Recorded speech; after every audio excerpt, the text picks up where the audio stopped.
Fundos imobiliários são o melhor investimento para 2025. Tem muita gente séria falando isso, como o Leandro do canal 500 Pratas, que é um baita educador financeiro, como também o Rufino, que é meu amigo pessoal, um cara que eu gosto bastante, e como outros analistas de mercado, né? Tem gente dizendo que esse aqui é o ano do carrego dos fundos imobiliários. E aí a grande pergunta que alguns ficam é: poxa, será que 2025 é mesmo o ano dos fundos imobiliários? Será que eu devo comprar mais então? Porque eu sei que do outro lado tem muita gente decepcionada com os fundos imobiliários, tem muita gente querendo vender fundos imobiliários, por isso eu decidi reagir a essa afirmação e fazer esse vídeo aqui trazendo os principais argumentos de quem diz que é uma boa investir em fundos imobiliários, colocando o meu ponto de vista sobre esses argumentos e revelando no final o que nós estamos fazendo aqui no Clube do Valor, na gestão dos nossos mais de 3,3 bilhões de reais de patrimônio e por que a gente está fazendo isso.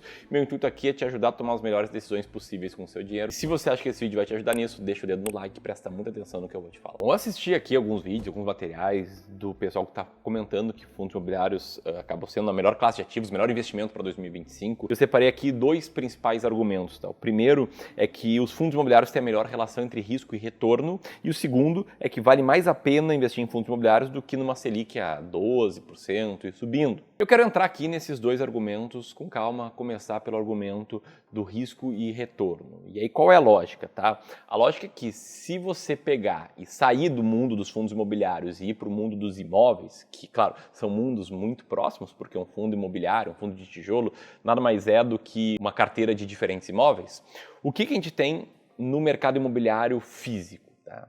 Tem a seguinte situação. Se você tem um imóvel que vale R$1 milhão e você aluga esse imóvel por R$5 mil por mês, né, tem um yield ali de 0,5% ao mês, fica relativamente satisfeito, porque a lógica nos contratos de aluguel é esse aluguel ser reajustado por IGPM.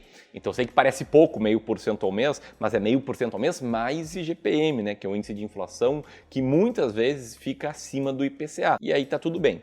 Agora, o ponto é que, por mais que você não veja isso acontecer, porque os imóveis eles não são marcados a mercado, né? Não tem um pregão, não tem uma bolsa de imóveis, o fato é que de tempos em tempos, esse imóvel que você tem, ele se valoriza ou se desvaloriza.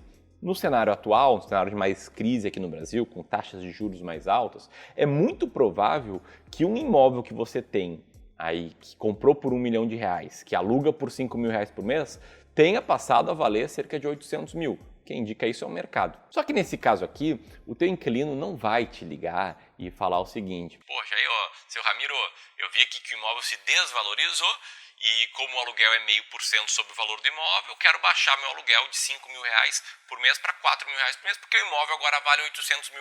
Cara, isso aqui não acontece. Claro que é possível ter uma revisional ali nos aluguéis de X em X anos, mas a regra é que isso aqui não aconteça. Na verdade, a regra é que esse aluguel seja reajustado para cima por conta do IGPM. Entenderam bem a lógica, né? E entendido essa lógica, a gente sai aqui desse mercado imobiliário físico e vai para o mercado de fundos imobiliários. E o que acontece no mercado de fundos imobiliários é algo bastante similar. Tá? Pensa assim num fundo que tem um prédio em São Paulo, que tem 14 andares aí de lajes corporativas e 14 inquilinos. Se esse fundo se desvaloriza, porque os investidores estão querendo vender esse fundo, tem mais gente querendo vender do que querendo comprar, né? É uma pressão vendedora, o inquilino de um andar desse fundo, ele não vai entrar em contato com o gestor e falar: olha, eu vi que o fundo imobiliário, o dono desse imóvel aqui, está caindo, então eu quero reajustar aqui o aluguel para baixo. Na média, isso não acontece. Então, não necessariamente porque a cota de um fundo imobiliário caiu, que o seu dividendo vai cair. E mais, tá? Se a cota cai e o dividendo continua estável, né, o valor distribuído por cota, o dividend yield vai aumentar. Você vai estar comprando esse imóvel recebendo um yield maior daqui para frente. E, é claro, não significa que a distribuição dos rendimentos de um fundo imobiliário nunca vai cair. Não, existem fatores que afetam, de fato, negativamente a distribuição de um fundo imobiliário, que podem afetar negativamente, como a vacância, né? Se o fundo aumenta a vacância, nesse exemplo que eu dei, né? Se um dos andares, se uma laje corporativa sai do prédio e o prédio começa a ter menos receita, vai cair o dividendo, inadimplência, despesas extras, etc. Isso aí acaba afetando, sim, a distribuição de um fundo. Mas eu quero trazer um exemplo prático aqui, ó. Fundo imobiliário de código CNIP11, tá? Esse fundo aqui, ele caiu no mês de dezembro, o que acarretou num aumento do seu dividend yield. Quer dizer, distribuindo um dividendo similar com uma cota menor, dividend yield fica maior. Agora, é claro que esse aqui é um cenário que eu estou traçando de risco e retorno, comparando o mercado imobiliário com os fundos imobiliários e comparando um cenário de queda de cotas sem queda no aluguel. O fato é que existem os fatores que eu acabei de citar que podem afetar negativamente o aluguel que um fundo imobiliário recebe e o rendimento distribuído. Um exemplo é o aumento da vacância, e por isso eu quero trazer outro exemplo aqui do fundo de código PVBI11. Que chegou a 15% de vacância por conta dos altos preços dos aluguéis dos imóveis no portfólio. Nesse caso, o que significa? Daqui, aquele imóvel naquela região, praticando aqueles preços de aluguéis, acabaram afastando seus inquilinos, aumentou a vacância ali em 15%. Aí a cota desse fundo imobiliário caiu, o seu dividendo distribuído também caiu. Ou seja, o yield deve ter seguido muito parecido. E aí, para fechar esse argumento de relação entre risco e retorno, eu concordo com ele quando a gente compara com o mercado imobiliário.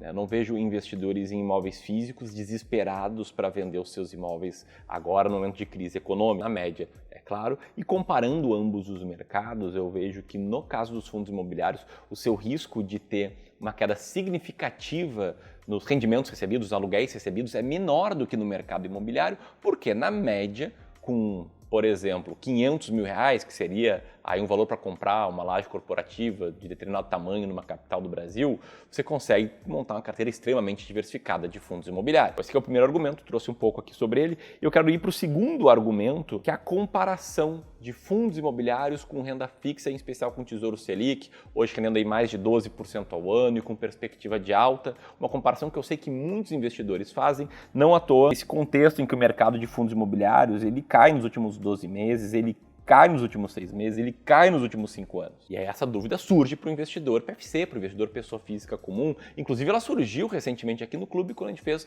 uma sessão de análise e diagnóstico de carteira de investimentos. É uma conversa gratuita que a gente tem de tempos em tempos com inscritos aqui no YouTube. Nesse caso a gente analisou a carteira do Vinícius, que chegou com R$3 milhões em fundos imobiliários e estava querendo vender tudo por conta do mercado em queda. Que a gente foi analisar a carteira do Vinícius e a gente viu que o problema dele era maior, o buraco era mais embaixo, né? Se eu olhar ali fundo por fundo, ele tinha uma concentração muito alta em alguns fundos imobiliários e ele não sabia explicar por que ele tinha 20% da carteira em fundos imobiliários, ele estava querendo sair dos fundos e ir para o Tesouro Selic ou para ativos, né, pós-fixados, tendo 110%, 115% do CDI. Sendo que alguns anos antes ele tinha feito um movimento contrário, né? Tinha saído desses ativos pós-fixados para ir para os fundos imobiliários.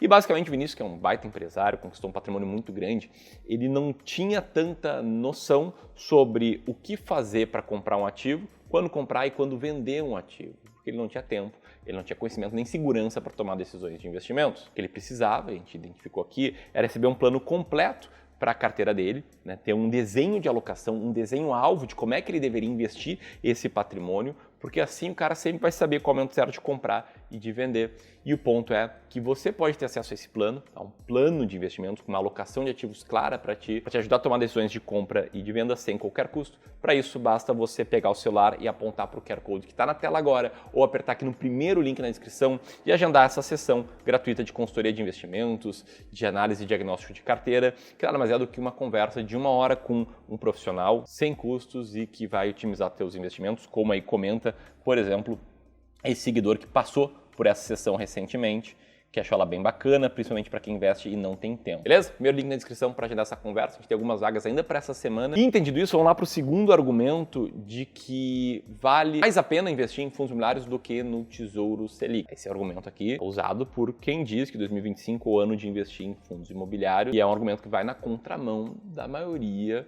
das pessoas que abrem lá o seu home broker, abre a conta na corretora, vê os fundos imobiliários caindo, ou liga a TV e vê lá o William Bonner, o âncora do Jornal Nacional, que nem sei quem é hoje em dia, falando que a Selic aumentou e vai aumentar, e vê só notícias ruins, né? Muitos pensam nisso.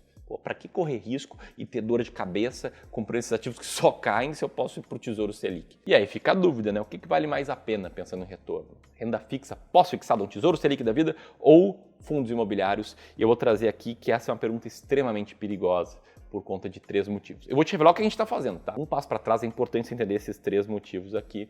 Primeiro, uma questão de ciclo econômico, né? E você pode estar se perguntando, como assim, Ramiro? Está num ciclo de alta de juros, né? Selic está em 12,25%, ela vai subir mais. Mais do que isso, a curva de juros futura, ou seja, a expectativa para a taxa Selic no futuro, ela está bem mais alta do que estava 3 meses atrás ou 1 ano atrás. E isso fez com que, ou contribuiu para que, fundos imobiliários caíssem bastante e também ações caíssem bastante. E assim que funciona o mercado do longo prazo, né? Quando a expectativa de juros para o futuro ela aumenta, ativos de renda variável tendem a cair. E olha só, o gráfico mostra isso. A captação de fundos em renda fixa, essa linha azul ali no eixo da esquerda, ela aumenta conforme a taxa Selic, linha preta, que está aí no eixo da direita, aumenta, enquanto a captação em fundos de ações cai quando a taxa Selic aumenta. Esse é o retrato do efeito manada na prática. As pessoas que antes compraram ações, fundos imobiliários na alta, quando a Selic estava mais baixa, agora estão fazendo o contrário, estão vendendo na baixa quando a Selic está mais alta. Primeiro ponto que eu tenho que trazer sobre essa afirmação. E o segundo ponto é que comparar um Tesouro Selic com um fundo imobiliário é um tipo de comparação que eu chamo de banana com entrecô. Como assim banana com entrecô? Se você me perguntar, Ramiro, o que tu prefere? Uma banana ou um entrecô assado bem mal passadinho? Eu vou falar, depende, né?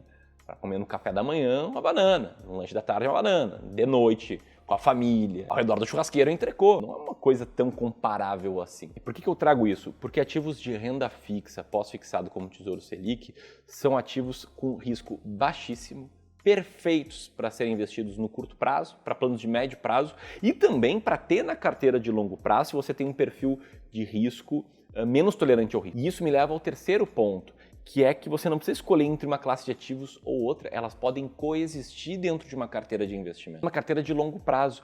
E justamente a chave para você estar constantemente comprando na baixa e vendendo na alta é respeitar a sua alocação de ativos. Você tem um desenho claro, um alvo claro de como investir e buscar estar sempre trazendo sua carteira de volta para esse alvo. Você não precisa escolher entre um e outro. E é isso que a gente faz aqui no clube. Se você me perguntar, fundos imobiliários são o melhor investimento de 2025? Bom, recentemente fiz um vídeo bem completo, você pode assistir aqui, tá? Em que eu comento sobre a minha opinião sincera sobre os fundos imobiliários. Mas o que eu posso te dizer aqui, sendo muito franco, é que eu não acredito que exista um melhor investimento para esse ano. Por mais que eu respeite muitos educadores financeiros que falam isso, são pessoas muito boas, eu não acredito num all-in or fold. Vamos tudo para fundo imobiliário ou vamos sair tudo de fundos imobiliários. E mais, nesse ponto eu concordo com a maioria dos educadores financeiros, eu acredito que se você tem visão de longo prazo, horizonte de longo prazo e tolerância ao risco, a pior coisa que você pode fazer é vender todos os seus fundos imobiliários agora. Te respondendo, na média a gente está comprando fundos imobiliários, não vendendo tudo para comprar fundos imobiliários. Mas vou te dar um exemplo aqui com essa carteira de um investidor que está aqui conosco já há bastante tempo, né? Já viu sua carteira ter um excelente retorno, bastante acima do CDI, que aí nos últimos 12 meses meio que está empatando com o CDI, mas desde o início vem tendo uma performance muito boa, que é um investidor que tem como alvo ter 20% em fundos imobiliários e 10% em renda fixa pós-fixada. Olha só, no caso desse investidor, ele está com peso um pouco acima do alvo em renda fixa pós-fixada, ou seja, para ele não faz sentido comprar mais, mas também ele está com peso um pouco acima do alvo em fundos imobiliários, quase 21%. Por quê? Porque no rebalanceamento dele, quando ele estava com peso inferior ao alvo em fundos imobiliários, a gente comprou os FIIs. Agora vamos pegar aqui outra carteira, tá? Essa aqui é a minha carteira de longo prazo, na pessoa física mesmo, que é um terço ações, um terço fundos imobiliários, um terço ações norte-americanas, teve essa performance aqui, e tem como alvo ter 33% de peso em fundos imobiliários. No fechamento de dezembro de 2024, a minha carteira tinha cerca de 32% de peso em fundos imobiliários, 31% de peso em ações brasileiras e 36% em ações norte-americanas. Por quê, Ramiro? Porque o dólar subiu muito, as ações norte-americanas subiram muito e se desbalancearam. Então o que eu estou fazendo aqui com novos aportes? Eu estou comprando fundos imobiliários sim, um pouquinho, mas também comprando ações. Quer dizer, não é tudo em fundos imobiliários, ou tudo em ações, ou tudo em renda fixa. É assim que eu enxergo os investimentos, que eu acho uma forma coerente, eu enxergo uma forma de você preservar e multiplicar o seu patrimônio e não de dar uma grande tacada. É por isso que eu fiz todos esses comentários ao longo do vídeo. Se você quiser ter uma conversa diretamente conosco, especialista aqui do clube, para entender como a gente pode te ajudar a investir melhor, aperta aqui. Se quiser assistir ao vídeo que eu comentei sobre o meu conselho sincero aos investidores de fundos imobiliários, aperta aqui para saber mais. Um grande abraço e até mais.